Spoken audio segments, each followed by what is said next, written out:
இதோ இவர் பேர் ராபர்ட் கியோசாக்கி. இவருக்கு 2 அப்பா இருக்கிறதா சொல்றாரு.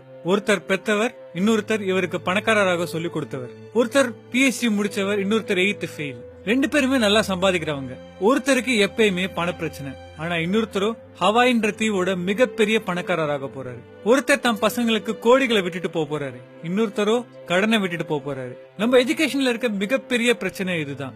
எங்கேயுமே பினான்சியல் மேனேஜ்மெண்ட்டையோ பணத்தை பத்தியோ சொல்லி கொடுக்க மாட்டாங்க. அதனால நம்ம குடும்பத்தினர்கிட்ட இருந்து தான் நம்ம இந்த விஷயங்களை கத்துக்கிறோம். ஆனா அவங்க நம்ம எப்படி ஏழையாவே வாழறது அப்படின்றதான் சொல்லி கொடுக்கறாங்க.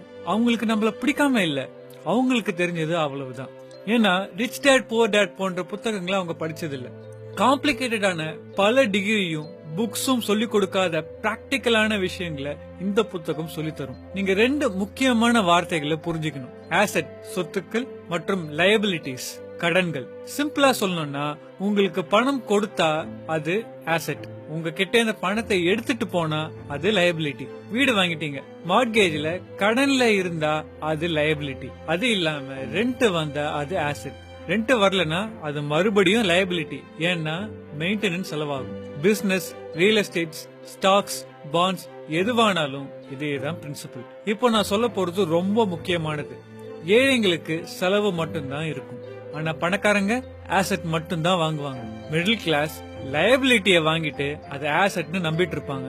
ஒரு நார்மலான மனுஷன் வாழ்க்கை இப்படிதான் இருக்கும். காலேஜ் முடிப்பாரு, வேலைக்கு போவாரு, கல்யாணம் பண்றாரு, வீடு வாங்குவாரு, கார் வாங்குவாரு, லேட்டஸ்ட் ஐபோன் வாங்குவாரு, சந்தோஷமா இருக்கிறேன்னு நினைப்பாரு. இதுல பெரிய பிரச்சனை இதுதான், எல்லாமே லோன்ல வாங்கினது. சோ மாசம் மாசம் டியூ கட்டணும். போன், கார், வீடு எல்லாத்துக்கும். இந்த ரகசியத்தை நீங்க புரிஞ்சுக்கலன்னா நீங்க எவ்வளவு சம்பாதிச்சாலும் கடனாளியா தான் வாழ்வீங்க. ஏன்னா எப்பவுமே நீங்க உங்க வருமானத்தை மிஞ்சின கடனை வாங்கிட்டே இருப்பீங்க. ஃப்ரெண்ட்ஸ் முன்னாடி சீனா சந்தோஷமா இருக்க மாதிரி காமிச்சிக்கலாம், ஆனா உங்களுக்கு உண்மை தெரியும். வாழ்க்கையில எது ஆசெட்னு தெரிஞ்சு கரெக்டா வாங்கிட்டு வந்தோம்னா ஒரு பாயிண்ட்டுக்கு அப்புறமா நம்ம வேலைக்கே போக வேண்டியது இல்லைங்க. அந்த ஆசெட் உங்களுக்காக வேலை செய்யும். இப்ப இன்னொரு பிரச்சனைக்கு வருவோம். நீங்க எவ்வளவு சம்பாதிக்கிறீங்க அப்படின்றது முக்கியம் இல்ல, அதுல எவ்வளவு பணத்தை சேமிக்கிறீங்க அதான் மேட்ரு. நீங்க மாசத்துக்கு 1 கோடி சம்பாதிக்கிறீங்கன்னு வச்சுப்போம், அதுல 1 ரூபாய் தான் சேமிக்கிறீங்கன்னு வச்சுப்போம். அப்போ நீங்க 1 கோடி சம்பாதிக்கல, 1 ரூபாய் தான் சம்பாதிச்சீங்க. நீங்க தமிழ் சினிமா ஹீரோன்னு வச்சுப்போம், கோடி கோடியா சம்பாதிக்கிறீங்கன்னு வச்சுப்போம். ஆனாலும் உங்க சம்பளத்துல 50% மேல கவர்மெண்ட்டுக்கு தான் கொடுப்பீங்க. இது எப்படி? சம்பாதிக்கும் போதும் டாக்ஸ், வாங்கும் போதும் டாக்ஸ், சேவ் பண்ணாலும் டாக்ஸ், செத்தாலும் டாக்ஸுங்க.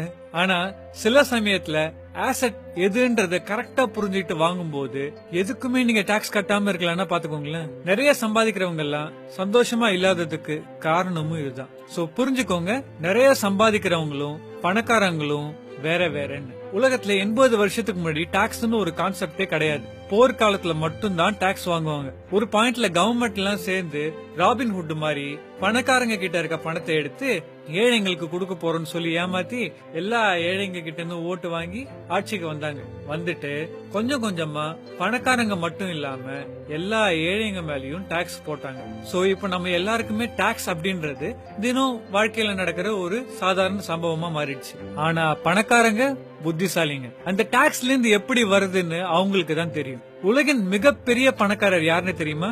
Warren Buffett. அவர் அவரோட செக்ரட்டரியோட கம்மியா தான் டாக்ஸ் கட்டாருன்றது உங்களுக்கு தெரியுமா? இது எப்படி இருக்கு? அது சரி, இது எப்படி சாத்தியம்? இது புரிய வைக்கிறது கொஞ்சம் கஷ்டமா இருந்தாலும் சிம்பிளா ஒரு எக்ஸாம்பிள்ல முடிஞ்ச அளவுக்கு புரிய வைக்கிறேன். கார்பரேஷன் பேர்ல நான் எதை வாங்கினாலும் அந்த செலவு எல்லாத்தையும் கழிச்சதுக்கு அப்புறமா இருக்கிற அமௌண்ட்டை தான் இன்கம்மா கருதுவாங்க. சோ அந்த இன்கமுக்கு மட்டும் தான் அவங்க டாக்ஸ் கட்டுவாங்க. ஒரு ஏழைக்கு கார்பரேஷன்னா பெரிய பில்டிங்ல ஆயிரக்கணக்கான பேர் ஒர்க் பண்ற மாதிரி தெரியும், ஆனா அது வெறும் பேப்பரும் டாக்குமெண்ட்டும் தான்றது பணக்காரனுக்கு மட்டும் தான் தெரியும். சோ நான் உங்களை பிசினஸ் ஸ்டார்ட் பண்ண சொல்றேன்னு நீங்க நினைச்சீங்கன்னா ஏன் பதில் அதுவும் ஒரு ஆப்ஷன். இதை நீங்க மேலும் புரிஞ்சுக்கணும்னு நினைச்சீங்கன்னா rich dad poor dad Robert கியோசாக்கியோட புத்தகத்துல இது இன்னும் டீடைல்டா இருக்கு. சோ இது உங்களுக்கு உபயோகப்பட்டிருக்கும்னு நினைக்கிறேன். நன்றி.